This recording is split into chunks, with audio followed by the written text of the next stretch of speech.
Hey everybody, welcome back. Got some big news for you here today. And that big news, and it's been rumored for a couple days, and that is that Scaletrains has acquired MTH. Now, what they have acquired from MTH is their HO product line and their S scale product line. Does not extend to the G scale or to the O scale.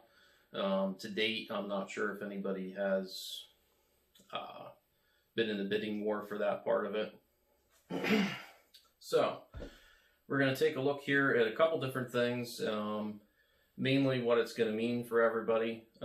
So, with that HO and the S-scale tooling, S-scale is sometimes more commonly referred to as American Flyer. It's something that usually runs on a slightly, it's getting between HO and O scale. So, let's break down what that means here for a couple different things. First off, Protosound 3 will not be a part of the new models that Scaletrains will be doing. That's going away.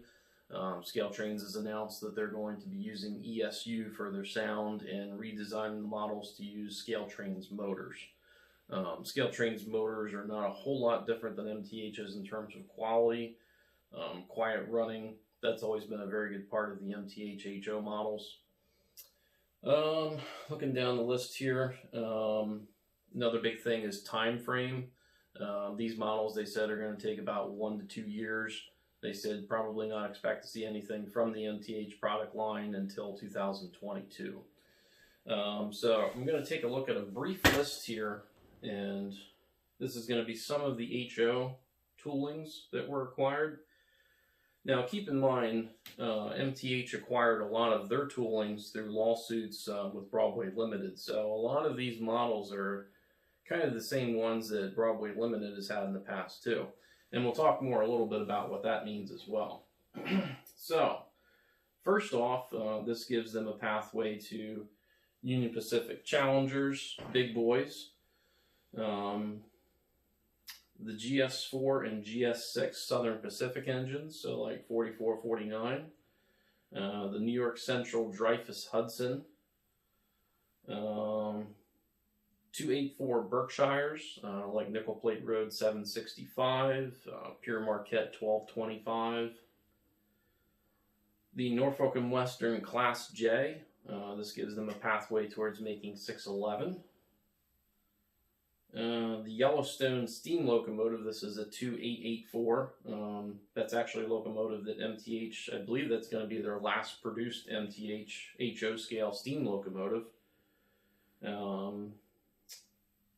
The Union Pacific 9000 class, the 412-2s. Pennsylvania Railroad H10s.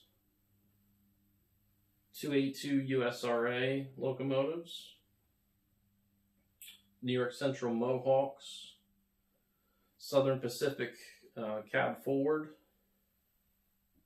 or sometimes called the AC6, the C&O Allegheny, which is also another pathway to the Virginian Blue Ridge locomotive, the Erie Triplex, the 464 New York Central Empire State, which is similar to the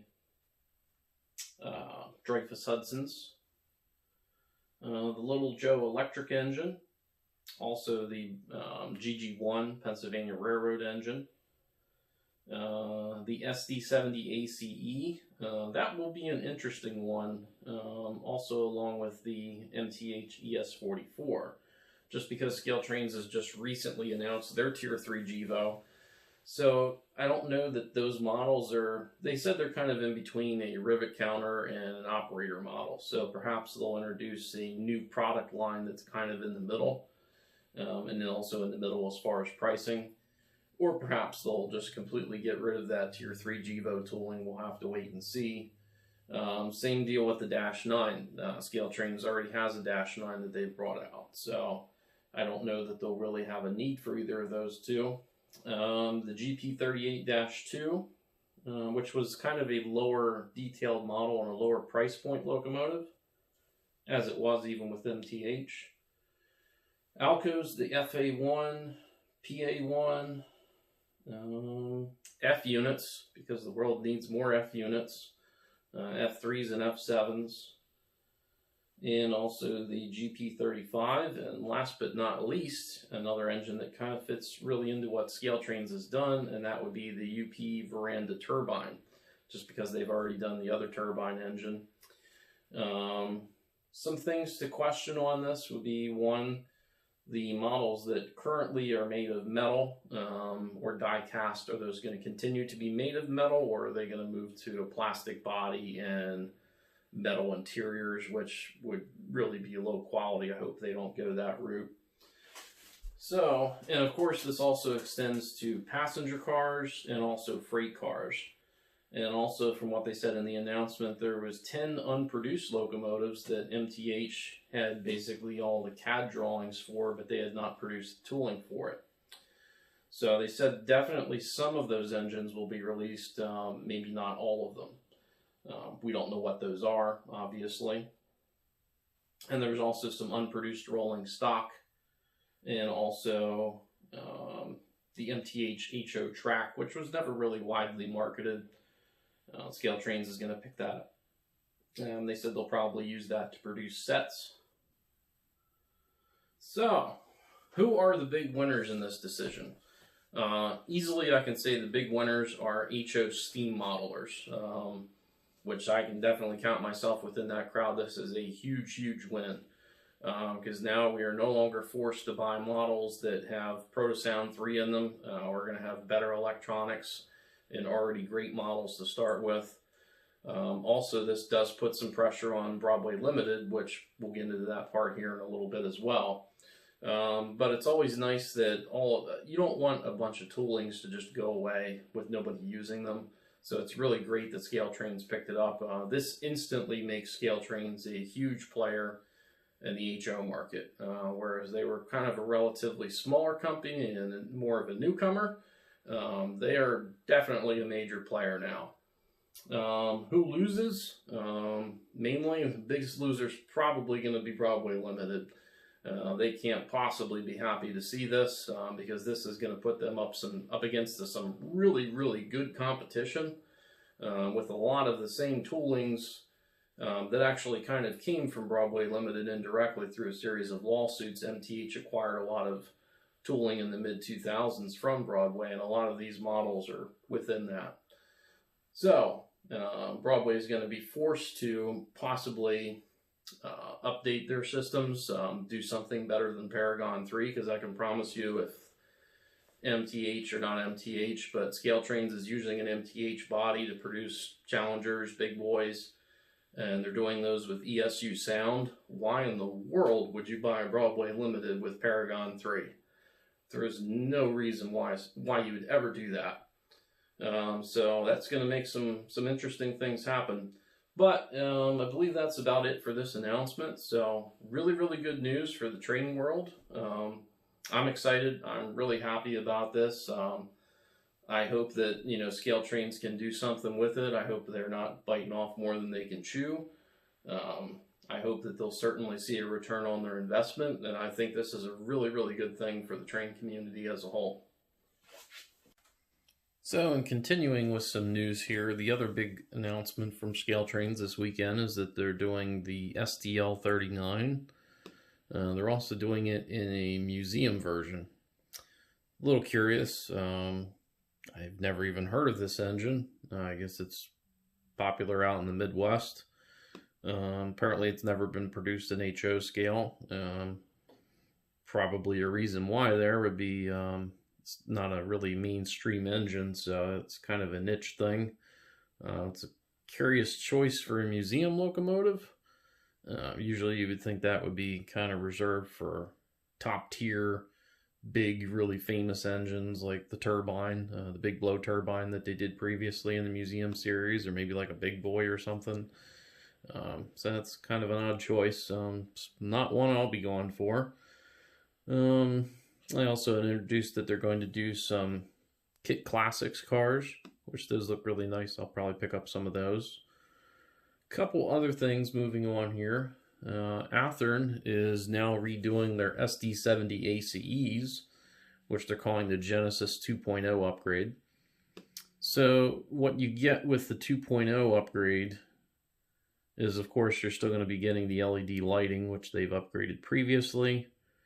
But they've changed the internal design with it, so it's getting the ground light feature like a lot of them already have. It's getting illuminated number boards finally. It's something a lot of people have been wanting in their Aces for quite some time. It's also going to be getting a sugar cube type speaker that's going to go into the rear section of the locomotive as opposed to the 28mm that was up front. And apparently this also allows the model to have more weight.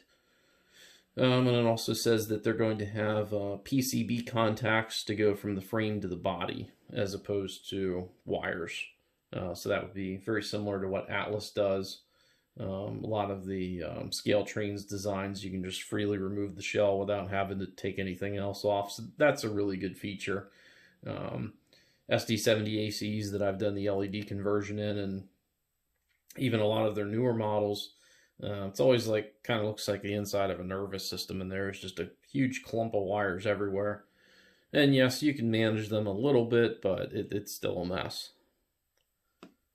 So I will be getting some of these. And even though I know my last Athearn experience was not great, I still have faith in them. And I actually just sold my Mopac unit yesterday. I had a Tsunami 1 version, which they never actually produced a Tsunami 2 version of that, but it was the later one that had the PTC antenna. So I sold that off because I fully plan on getting this. And also I want the Katy, which I've been wanting one of those for years. They just always seem to manage to escape me on eBay. So looking through some of the other ones here, they're doing some special schemes.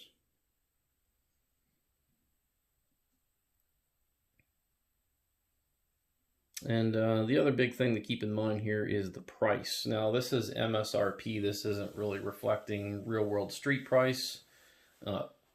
That probably will be just north of $300 for the Tsunami 2 version, which is, it's going to be the highest priced regular diesel model on the market. So that kind of hurts a little bit. But one thing you need to keep in mind about nearly everything that's coming out, not even just within trains, the price of everything is going up right now. We're going to see inflation over the course of the next year like we've never seen in our lifetimes before.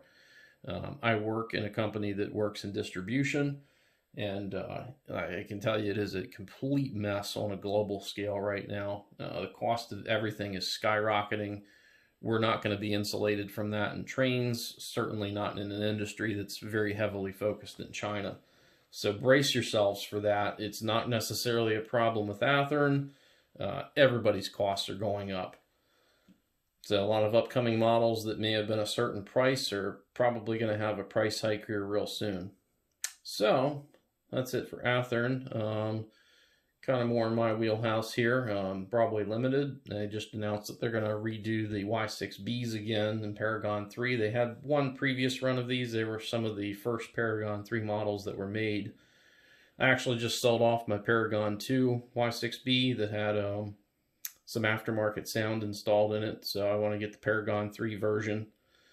No particular reason, I just wanted a newer one. So I'll be getting one of these. That's on order. Supposedly, they said January 2021. Well, today is the last day of January 2021 and I don't see it. So maybe next month. Also, they did introduce that they are rerunning the Class A Norfolk and Western.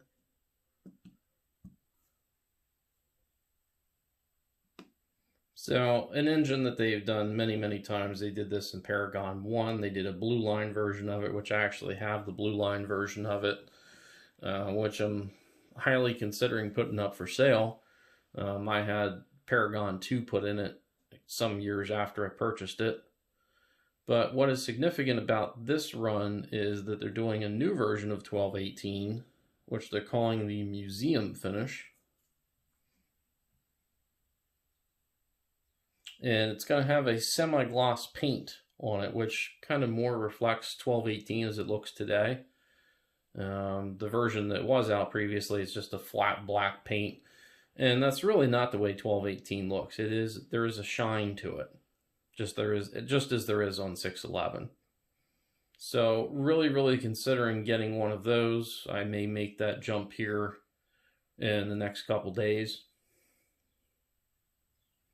just because 1218 is one of my favorites, so I want to have kind of the coolest version of it that I can get. And they're doing some other road numbers here. Some of these may be some new road numbers. They're of course doing 1218 in the what they call their in-service version. This is the version that looks nearly identical to the one that came out probably close to 15 years ago. So I believe that's it for some of the newer announcements that have been announced this month. So I don't know if there'll be quite as much news next month, but if there is, I'll be sure to pass it along. So that's about it for this one, and hopefully I'll have some new models on the way here shortly. The MTH Yellowstone I still have on order. I'm still going to stick with that, even though there'll probably be a Scaletrains version of it at some point that's going to blow it away. But for the time being, I'll be happy having the MTH version around, and maybe when that comes around years down the road, we'll do a head-to-head comparison. I would certainly like to do one of those comparisons where we compare MTH's electronics and their style of tooling versus Scaletrains' take on it. So a lot of interesting ideas for videos coming up here, and today's news was certainly a huge boost to that, and hopefully there'll be a nice healthy channel here in the near future.